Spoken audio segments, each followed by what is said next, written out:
America was not built on timidity or panic or uncertainty about the future or a lack of confidence in our own technology or our own will or ability. America was built with vision, with faith, and also with hard work.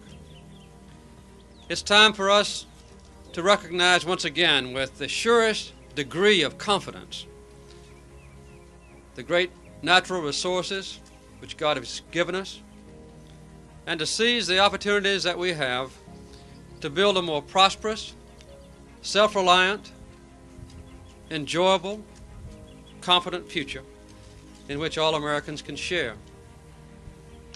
Today, in directly harnessing the power of the sun, we're taking the energy that God gave us, the most renewable energy that we will ever see, and using it to replace our dwindling supplies of fossil fuels. There is no longer any question that solar energy is both feasible and also cost-effective.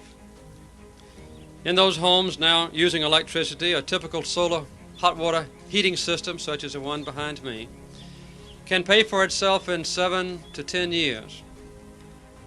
As energy costs increase, which is an almost inevitable prospect, that period for paying for this investment will be substantially reduced.